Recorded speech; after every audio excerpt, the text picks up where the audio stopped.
प्यारे बच्चों, आज क्लास 10th की फर्स्ट क्लास है। एक्सरसाइज फर्स्ट का फर्स्ट पार्ट यानी कि 1.1 एक्सरसाइज क्वेश्चन नंबर फर्स्ट आप लोगों के सामने है।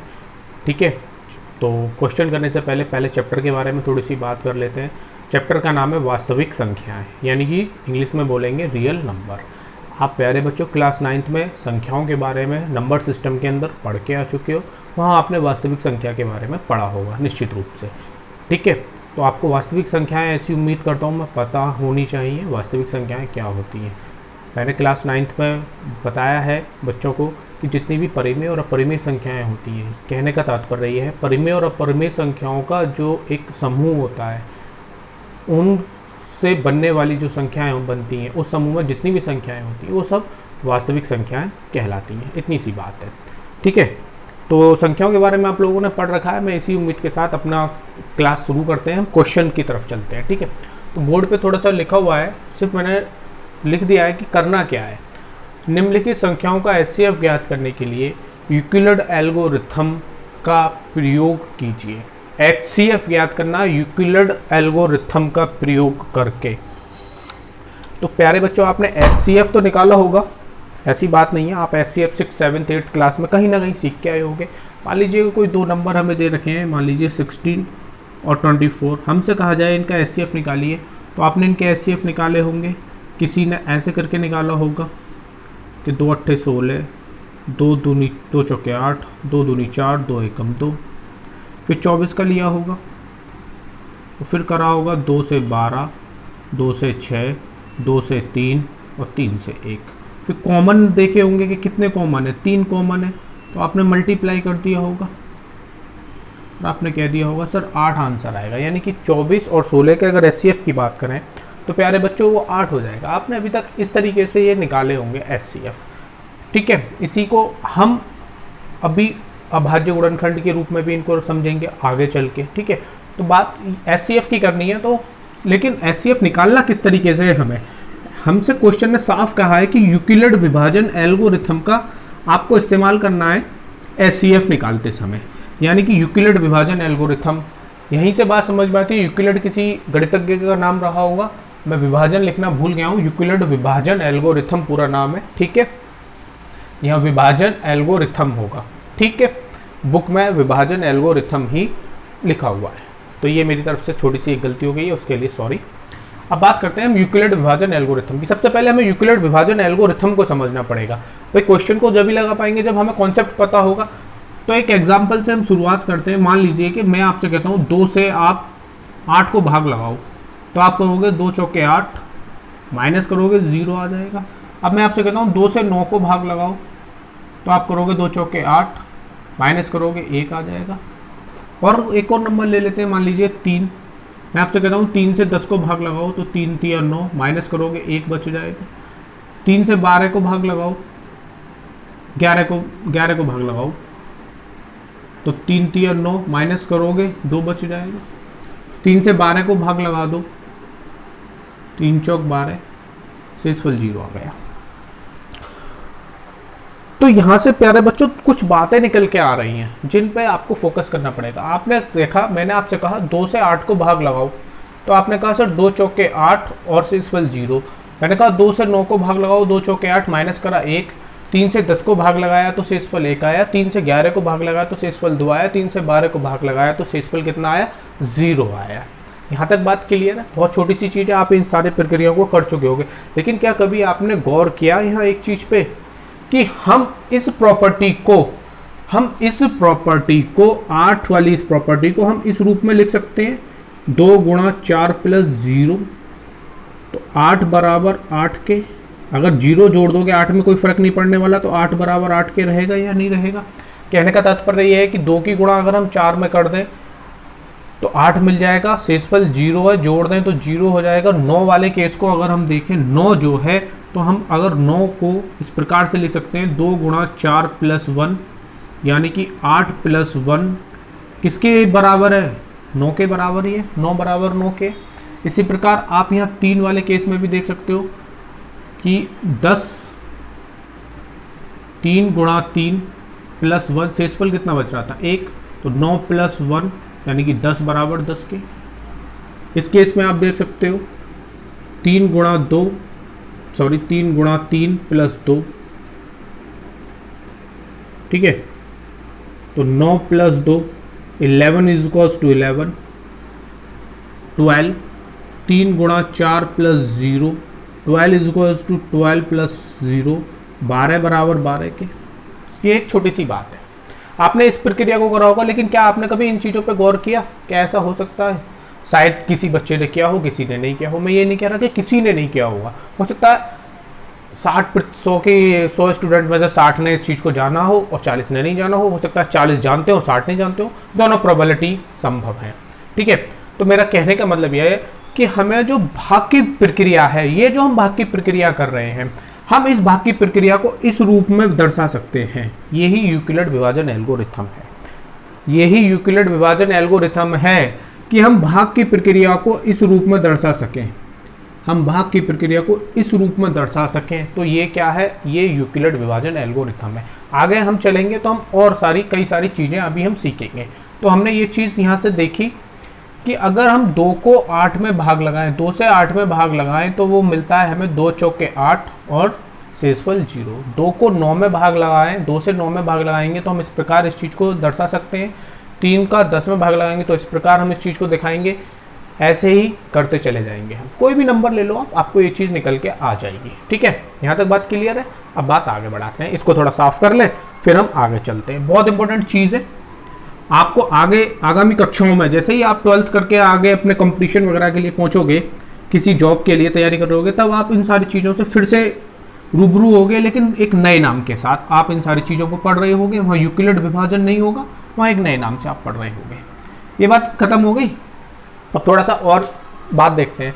क्या आपने प्यारे बच्चों यहाँ एक चीज़ पे गौर किया कि आपने जब 2 से 8 को भाग लगाया तो शेषफल कितना आया? 0। फिर 2 से आपने 9 को भाग लगाया तो शेषफल कितना आया? 1।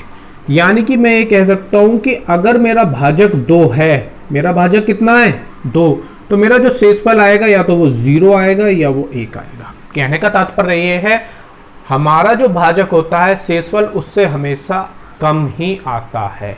2 ही शेषफल संभव है। आप कोई भी बड़े से बड़ा नंबर रख के 2 से भाग लगा के देख सकते हो, जो आपका मन करे, बड़ी सी बड़ी संख्या रख के आप 2 से भाग लगा के देख लीजिएगा, शेषफल आपको जो बचेगा या तो 0 बचेगा या प्यारे बच्चों 1 बचेगा।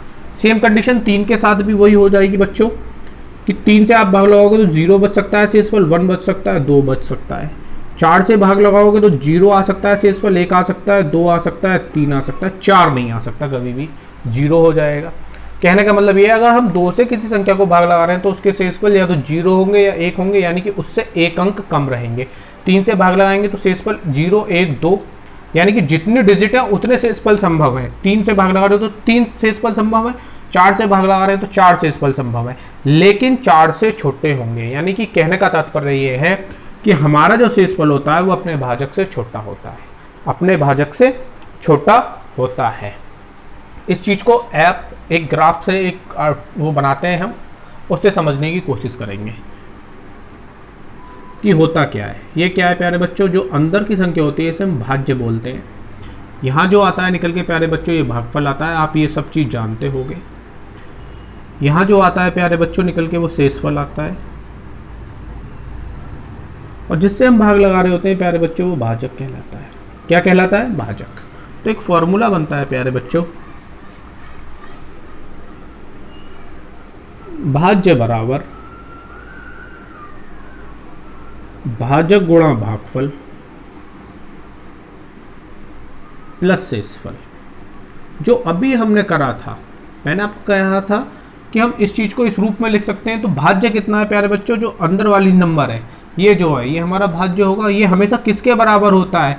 ये भाजक गुणा भागफल प्लस शेषफल के बराबर होता है। भाज्य हमेशा भाजक की भागफल में गुणा कर दो, शेषफल उसमें जोड़ दो, तो वो भाज्य के बराबर हो जाएगा। कोई भी आप भाग लगा के देख लीजिएगा।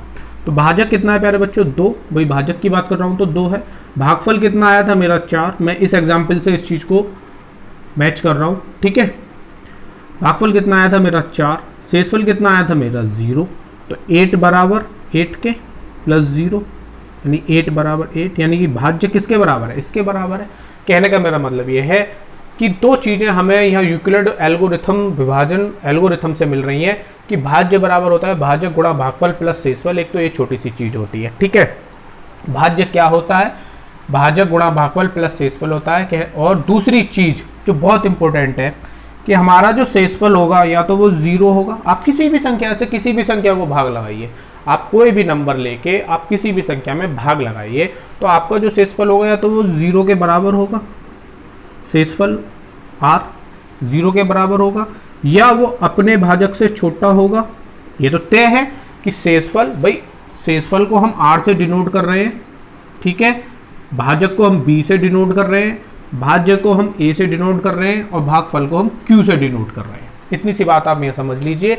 भाजक को हम b मान के चल रहे हैं, शेषफल r है, भाज्य हमारा a है और भागफल हमारा q है, ठीक है। हमारा जो शेषफल होगा आप यहाँ देख पा रहे हो, ये साइन किसका है, ये जो साइन है ये कह रहा है कि शेषफल या तो 0 के बराबर होगा, शेषफल या तो 0 के बराबर होगा या शेषफल अपने भाजक से छोटा होगा। भाई जिधर को ये बंद हो जाए, ऐसे ये बंद है, इसका मतलब ये है कि ये जो इधर वाली जो संख्या है वो इस वाली संख्या से कैसी है, छोटी है। अगर ये ऐसे होता तो ये वाली संख्या बड़ी होती और ये वाली संख्या छोटी होती। कहने का मतलब ये है जिधर इस v का, लेटी हुई v का मुंह खुला हुआ है उस उधर की साइड में बड़ी संख्या होगी और जिधर v बंद हो रही है उधर छोटी संख्या होगी, ठीक है। तो या तो हमारा शेषफल 0 के बराबर होगा या अपने भाजक से छोटा होगा। शेषफल आप देख पा रहे हो या तो 0 आ रहा है, मैंने अभी आपको बताया था, या तो शेषफल 0 आ रहा है, फिर यहाँ हम 2 से भाग लगा रहे हैं तो शेषफल 0 के बराबर आ गया, 2 से भाग लगाया तो वो 1 आ गया, यानी कि वो भाजक से छोटा हो गया। आप यहाँ देख पा रहे हो 3 से भाग लगाया तो शेषफल कितना आया, 1, भाजक कितना है मेरा 3, तो वो इससे छोटा है, भाई अपने भाजक से छोटा है। फिर आप दूसरे में देखिएगा 3 से जब मैंने 11 को भाग लगाया तो मेरा शेषफल कितना आया था निकल के, 2 आया, यानी कि फिर भाजक से छोटा रह गया शेषफल। यहाँ जब मैंने 3 से 12 को भाग लगाया तो मेरा शेषफल किसके बराबर आया, 0 के बराबर आया। कहने का मतलब ये है हमारा जो शेषफल होगा वो अपने भाजक से, हमारा जो शेषफल होता है वो या तो 0 के बराबर होता है या शेषफल अपने भाजक के से छोटा होता है। इतनी सी बात आपको ये समझ में आई या नहीं, उम्मीद करता हूँ ये बात आपको समझ में आ गई। अब हम क्वेश्चन की तरफ चलेंगे, फिर समझने की कोशिश करेंगे, क्वेश्चन लगाएंगे, तब और अच्छे से क्लियरिटी होगी कि हमको करना क्या है, ठीक है। तो आप इस चीज़ को लिख सकते हो, फिर हम अब क्वेश्चन की तरफ चलते हैं। क्वेश्चन से पहले एक एग्जाम्पल लेंगे, उसको करेंगे, उससे समझने की कोशिश करेंगे कि हमें यूज़ कैसे करना है यूक्लिड विभाजन एल्गोरिथम को, ठीक है। तो पहले एक हम वो लेंगे एग्जाम्पल और उससे समझने की कोशिश करेंगे। धीरे धीरे आप प्रैक्टिस करोगे तो ये आपको चीज़ें समझ में आ जाएंगी, कुछ टफ नहीं है, बहुत ईजी है, ठीक है। बस प्रैक्टिस की ज़रूरत है, जितनी ज़्यादा प्रैक्टिस आप करोगे उतना अच्छा आप समझ पाओगे इन सारी चीज़ों को, ठीक है। एक एग्जाम्पल लेंगे और एग्जाम्पल के से इस चीज़ को करने की कोशिश करेंगे। अब हम मान लीजिए मेरे पास 2 नंबर हैं, कोई मैंने कहा एक नंबर मेरे पास 20 है और एक नंबर मेरे पास 24 है, ये 2 नंबर है और मुझे इन दोनों नंबर में यूक्लिड विभाजन एल्गोरिथम का प्रयोग करके एचसीएफ ज्ञात करना है। यूक्लिड विभाजन एल्गोरिथम का प्रयोग करके एचसीएफ ज्ञात करना है। तो प्यारे बच्चों, सबसे पहला स्टेप हमारा क्या होना चाहिए, पहला स्टेप हमें क्या करना है, देखो हमें दर्शाना तो उसी तरीके से जैसे कि अभी मैंने आपको बताया था, भाज्य बराबर भाजक गुणा भागफल प्लस शेषफल, लेकिन यहाँ स्टेप बन जाते हैं। तो आप देखो सब पहले बड़ी संख्या कितनी है 24, तो 24 को आप अपना भाज्य बनाइए और छोटी संख्या को अपना भाजक बनाइए। बड़ी संख्या को भाज्य बनाइए, छोटी संख्या को अपना भाजक बनाइए। मैं यहाँ फिर से लिख देता हूँ इन सारी चीज़ों को, भाज्य, भागफल, भाजक और शेषफल, ठीक है। अब हम इस चीज़ को आगे बढ़ाते हैं। जब हम 20 से 24 में भाग लगाएंगे तो हम कहेंगे 20 एकम 20, माइनस करेंगे तो कितना आएगा 4। यानी कि अगर मैं इसे यूक्लिड विभाजन एल्गोरिथम के रूप में लिखना चाहूँ, यानी कि भाग को लिखने की प्रक्रिया, भाग को लिखने का जो दूसरा तरीका है, जो हमने प्रक्रिया करी इतनी भाग लगाने में, इतने से क्वेश्चन को सरल करने में हमने जो प्रक्रिया करी, उसको लिखने का जो तरीका है वही यूक्लिड विभाजन एल्गोरिथम कहलाएगा। तो हम लिखेंगे कैसे, हमें भी मालूम था कि भाज्य बराबर कितने के होता है, भाजक गुणा भागफल प्लस शेषफल, यही होता है, अभी अभी हमने पढ़ा था। तो हम इस चीज़ को इस प्रकार से लिख पा रहे होंगे, भाज्य हमारा 24 है, 24 बराबर 20 गुणा 1 प्लस 4। क्या मैं गलत हूं या सही हूं, आप बताइए। 20 एकम 20 और 4 24, भाज्य के बराबर हो गई। हम इस चीज को इस प्रकार से लिख पा रहे हैं, तो आप कहोगे हाँ सर लिख पा रहे हैं, लेकिन जब हम इस चीज का यूज करेंगे यूक्लिड विभाजन एल्गोरिथम का, तो जो हमारा शेषफल आएगा प्यारे बच्चों, जो हमारा शेषफल आएगा, जो शेषफल यहाँ बचा है, और जो हमारा ये भाजक था पहला, मतलब इस हर शेषफल से पहले वाला भाजक जब तक 0 ना आए, हर शेषफल से पहले वाला भाजक हमारा भाज्य बनता चला जाएगा। अब हम इस 4 से अपने पहले वाले भाजक को, इस वाले भाजक को भाग लगाएंगे, तो 4 पंजे 20, शेषफल कितना गया 0। हम इस चीज को इस प्रकार से लिख पाएंगे या नहीं 20 बराबर 5 गुणा 4 प्लस 0, यानी 20 बराबर 20, और यहाँ 24 बराबर 24। ये लिखने की जरूरत नहीं है, जो मैंने ये अंडरलाइन कर दी है, ये लाइन आपको लिखने की जरूरत नहीं है, मैं आपको समझाने के लिए बनाई थी, ठीक है, जिससे कि आपको समझ में आए। करना क्या है प्यारे बच्चों, हमें 2 नंबर दिए होंगे, जब भी 2 नंबर दिए होंगे तो बड़े नंबर को हम भाज्य बनाएंगे, छोटे नंबर से उसमें डिवाइड करेंगे। अभी क्वेश्चन करेंगे समझ में आएगा। डिवाइड करेंगे, डिवाइड करके देखेंगे जो हमारा रिमाइंडर आएगा, अगर रिमाइंडर 0 आ गया तो वो वहीं खत्म हो जाएगा हमारा, हम उसको रूप में दर्शा देंगे, 0 दिखा देंगे और कह देंगे कि भाई ये खत्म हो गया।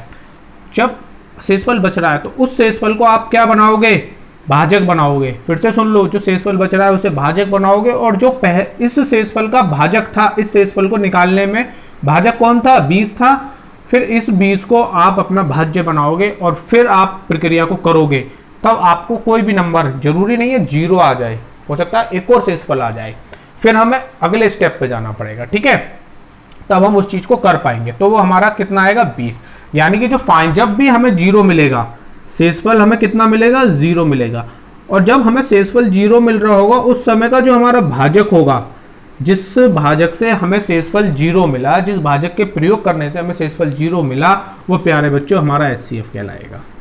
इतनी सी बात आपको समझ में आई या नहीं? फिर से मैं आपको बताता हूँ, हमें 2 नंबर दिए हुए हैं 20 और 24, बड़े नंबर को भाज्य बनाना है, छोटे नंबर को भाजक बनाना है, भाग लगाना है, जो शेषफल आए उस शेषफल को भाजक बनाना है, और उस शेषफल को लाने के लिए जिस भाजक का प्रयोग किया गया था, इस शेषफल 4 को लाने के लिए हमने 20 को भाजक बनाया था, इसका प्रयोग किया था, इसी भाजक को हमें फिर भाज्य बनाना है, फिर अपनी प्रक्रिया को आगे लेके जाना है। और हमें ये चीज़ें रफली करनी है, हम जब एग्जाम दे रहे होंगे तब हम कोशिश करेंगे कि रफली हम इन चीज़ों को कर लें, डायरेक्टली हमें ऐसे ही रिप्रेजेंट करना होगा, ठीक है। अब हम क्वेश्चन की तरफ चलते हैं और समझते हैं, ठीक है बच्चों। अब हम क्वेश्चन लिखते हैं, क्वेश्चन नंबर फर्स्ट, NCERT की ये बुक है मेरे पास 10th क्लास की, ठीक है। क्वेश्चन नंबर फर्स्ट का फर्स्ट पार्ट है 135 और 225 का HCF हमें ज्ञात करना है। तो जो अभी हमने आपको एक चीज़ बताई थी प्यारे बच्चों, कि हमारा जो वो होता है शेषफल या तो 0 होगा, 0 के बराबर होगा, या अपने भाजक से छोटा होगा। हम इस चीज़ को इस प्रकार से रिप्रेजेंट करेंगे, A बराबर BQ प्लस R, यानी कि A बराबर क्या होगा BQ प्लस R। हमें R पे विशेष ध्यान देना है, अपने R पे। R हमारा या तो 0 के बराबर होगा या R हमारा अपने भाजक से छोटा होगा। अगर हमारा R 0 नहीं आ रहा है और R हमारा भाजक से बड़ा आ रहा है, ठीक है, तो हमारा मिस्टेक हो रहा है क्वेश्चन में। ये चीज़ आपको, ये प्रॉपर्टी आपको ध्यान रखनी है, ठीक है। तो हमें करना क्या है सॉल्यूशन में, मैंने अभी आपको एक एग्जांपल से बताया था, जो बड़ा नंबर होगा वो प्यारे बच्चों भाज्य बनेगा, और जो छोटा नंबर होगा वो भाजक बनेगा। तो 135 का आप भाग लगाओगे तो एक ही बार जाएगा, माइनस करोगे 5 में से 5 गया 0, 2 में से 3 जाएगा नहीं, आप यहाँ से हासिल लोगे 12 हो जाएगा, 12 में से 3 गया 9 बचेगा, 90 हो गया। यानी कि इस प्रक्रिया को हमें रखना कैसे है, इस प्रक्रिया को हमें रखना कैसे है, तो जो हमें, ये तो हमारा रफली चल रहा है, हमें जो प्रेजेंट करना है वो हमें प्रेजेंट इस प्रकार से करना है। जब हम कर रहे होंगे क्वेश्चन को, ये साइन देना है हमें कि ये 225 से 135 छोटा है, ठीक है, 225 से 135 छोटा है, तो हम करेंगे 225, यानी कि A बराबर ये वाला फॉर्मूला BQ, यानी कि B और Q, B क्या है हमारा भाजक है, Q क्या है प्यारे बच्चों गुणा में 1 आया, रिमाइंडर कितना आया R 90 आया। हमने यहां देखा कि हमारा जो शेषफल है वो अपने भाजक से छोटा है, यही तो सर ने बताया था कि हमारा जो शेषफल होगा वो अपने भाजक से छोटा होगा या 0 के बराबर होगा। यही तो बात आ रही है, और तो कुछ नहीं आ रहा। तो हमें पहला स्टेप ये करना है। इसके बाद ये हमारा रफली वर्क है, ये हमारा रफ वर्क होना चाहिए अपनी नोटबुक पे। ये हमारा रफ वर्क है, प्रेजेंट करने का तरीका यही होना चाहिए। अब मैंने आपको एग्जाम्पल में बताया था, जो हमारा रिमाइंडर आ रहा होगा, जो हमारा शेषफल आ रहा होगा, वो शेषफल किस भाजक से आया था भाग लगाते समय? 135 भाजक था। जब शेषफल हमें कितना मिला था? 90। यानी कि अब ये शेषफल हमारा भाजक बनेगा, और जो इस शेषफल को निकालने के लिए जो भाजक था वो हमारा भाज्य बनेगा। तो यानी कि 90 में आप 135 का भाग लगा दीजिए, तो आप पाओगे 90 एकम 90, माइनस कर दो 5, और 13 में से 9 गया 4। यानी कि दूसरा स्टेप हमारा ये होगा, हमारा भाज्य कितना था? 135 बराबर 90 गुणा 1 प्लस 45। ये हो गया 90 गुणा 1 प्लस 45। यहां तक बात क्लियर है? 90 गुणा 1 प्लस 45, ए बराबर बी क्यू। ठीक है, ए जो है, ए जो डिनोट कर रहा होगा वो भाज्य को डिनोट कर रहा होगा। मैंने अभी आपको डायग्राम बना के वहां बताया था, ए भाज्य को डिनोट करेगा। ठीक है, अब हमने फिर से देखा, वहां तो हमारा दूसरे स्टेप में 0 आ गया था, लेकिन यहाँ 0 नहीं आया। हमने देखा कि भाई शेषफल कितना बच गया? 45, जो अपने भाजक से छोटा है, यानी कि इस कंडीशन को पूरी कर रहा है, अपने भाजक से छोटा है। लेकिन हमें कंडीशन तो इतनी बनानी है ना कि शेषफल जो है वो 0 के बराबर आना चाहिए। तब हम फिर से यही प्रयास करेंगे जो हम पिछले में करके आए थे। भाई उस समय हमारा भाजक, हमने अपना भाज्य बनाया था और शेषफल से भाग लगाया था। इस बार हम इस भाजक को अपना भाज्य बनाएंगे, और जो शेषफल है इससे हम इसमें भाग लगा देंगे। तो 45 दूनी 90 होते हैं, माइनस करोगे 0 आ जाएगा। यानी कि अब आप इस प्रक्रिया को इस प्रकार लिखोगे, 90 बराबर 45 गुणा 2 प्लस 0, 45 गुणा 2 प्लस 0। तो जो फाइनल हमारा जो अंतिम भाजक आया, अंतिम भाजक कितना आया प्यारे बच्चों? अंतिम भाजक 45 आया। अंतिम भाजक बराबर 45, तो HCF बराबर भी 45 के होगा। HCF कितना होगा? 45। यानी कि HCF हमारा क्या होगा? 45 होगा। इसे हम कहते हैं भाग यूक्लिड एल्गोरिथम, यूक्लिड विभाजन एल्गोरिथम। जो हमें प्रयास करना है, जो हमें अपनी नोटबुक में करना है, वो इस प्रकार से करना है। लेकिन ये सारे नंबर्स मिले कहाँ से? वो प्रोसीजर ये है, हमने इस तरीके को अपनाया और जब जाके हमने इन नंबरों को पाया। उम्मीद करता हूँ ये बात आपको समझ में आई होगी। ये कहाँ से मिले? हमने इस तरीके को अप्लाई किया और हमें ये सारे नंबर मिलते चले गए। अब चलते हैं सेकंड पार्ट की तरफ। ठीक है, आप इसको समझिए, सेकंड पार्ट की तरफ चलते हैं। सेकंड में हमें दिया हुआ है 196 और 38,220 दो नंबर्स हैं, हमें इनको सोल्व करना है। तो हमें करना क्या है कि मैंने अभी आपको बताया, बड़ा नंबर जो होगा संख्या का, जो हमें क्वेश्चन में गिवन होंगे 2 नंबर से 2 से अधिक, तो बड़ा नंबर हमारा भाज्य होगा, छोटा नंबर हमारा भाजक होगा। हमें भाग की साधारण प्रक्रिया अप्लाई करनी है। तो 196 का 382 में अगर हम भाग लगाएंगे तो एक ही बार जाएगा, 2 बार नहीं जा सकता। ठीक है, माइनस करो, 12 में से 6 जाएगा, 6 बचेगा, यहाँ रह गए 7, 7 में से 9 नहीं जा सकता, 17 में से 9 जाएगा। तो प्यारे बच्चों कितना बचना चाहिए? यहाँ 12, 12 में से 6 गया, 6 बचेगा। ठीक है, 17, 17 में से 9 गया तो 8 बचेगा, और 2 में से 1 गया, 1 बचेगा। क्या 196 का 186 में भाग लग सकता है? नहीं लग सकता। यहाँ आप ये गलती नहीं करें कि आपने देखा कि भाई शेषफल तो छोटा आ गया, सर ने बताया था कि 186 को उठा के यहाँ ले आओ। नहीं, यहाँ अभी 2 नंबर बाकी हैं, पूरे नंबर में डिवाइड नहीं लगा है। तो अब हम जो भाग की हमारी प्रक्रिया है वही दोहराएंगे, 2 यहाँ उतारेंगे। अब हम देखेंगे 196 का कितनी बार भाग लग सकता है इसमें। क्या 5 बार 9 बार लग सकता है? तो आप देखिएगा, मल्टीप्लाई करके देख लीजिएगा। 196 इंटू 9, बिल्कुल बच्चों की तरह ही मैं करूँगा जैसे करते हैं आप लोग। मैं नहीं चाहूँगा कि मैं फटाफट कर दूँ। 6 निम 54 के 4, हासिल लगे 5, 9 निम 81 और 5 86 का 6, हासिल लगा 8, 9 एकम 9 और 8 17, यानी कि 9 बार चला जाएगा, 1764 हो जाएगा। माइनस करो, 12 में से 4 जाएगा प्यारे बच्चों, 8 बचेगा, 5 यहाँ रह गए 5, 5 में से 6 जा नहीं सकता, यानी कि 15, 15 में से 6 जाएंगे तो 9 बचेगा। ठीक है, 98 बचेगा, यहाँ 0 उतार दो। अब कितनी बार जा सकता है? तो हमें फिर मल्टीप्लाई करके देखना है, 4 से करें 5 से करें, तो हमने कहा 5 से कर लेते हैं, क्योंकि 5 की मल्टीप्लाई करने पे ही हमें यूनिट डिजिट 0 मिलेगा, क्योंकि 0 लाना है हमें। 5 इंक 30, हासिल लगे 3, 5 निम 45 और 3 48 के 8, हासिल लगे 4, 5 एकम 5 और 4 9, यानी कि 5 बार चला जाएगा, 980 आ जाएगा। और फाइनल आ गया 0। क्या हमें ज़रूरत पड़ी अगले स्टेप पर जाने के लिए? तो आप कहोगे बिल्कुल ज़रूरत नहीं पड़ी, वाकई नहीं पड़ी हमें। हम इस प्रोसेस को सीधा सीधा लिख सकते हैं कि 38,220 बराबर 196 गुणा 195 प्लस 0। अगर हम इसको सरल करेंगे तो हमें इतनी ही वैल्यू मिलेगी। भाई हमने क्या कहा था, या तो हमारा शेषफल 0 के बराबर आ जाए या वो अपने भाजक से कम रहे। तो हमने यहाँ पाया कि हमारा भाजक तो यही था और शेषफल कितना आ गया, 0 आ गया।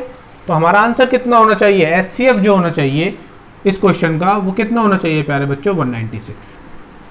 ठीक है, एचसीएफ क्या होना चाहिए, 196। अब चलते हैं क्वेश्चन नंबर 3 की तरफ, थर्ड पार्ट की तरफ। सॉरी, क्वेश्चन नंबर 3, आप इसको नोट कर लीजिएगा। ये मैंने बिल्कुल आपको जैसे आप करते हो उसी तरीके से मैंने करके बताया, मैंने फास्ट फॉरवर्ड बिल्कुल नहीं किया। ठीक है, अब क्वेश्चन नंबर फर्स्ट के थर्ड पार्ट को देखेंगे क्या कहता है वो। पॉज करके आप इस चीज को उतार सकते हो। ठीक है, समझने की ज्यादा कोशिश करें, रटने की कम से कम प्रयास करें। ठीक है, जितना आप समझने का प्रयास करोगे उतना आपको बेनिफिट होने वाला है। क्वेश्चन नंबर 3, 867,225, 867 एंड 225 ये एक दिया हुआ है हमें, एक हमें दिया हुआ है नंबर। तो मैंने आपको बताया था बड़ा नंबर हमारा कहाँ होना चाहिए, भाज्य के रूप में, छोटा नंबर भाजक के रूप में।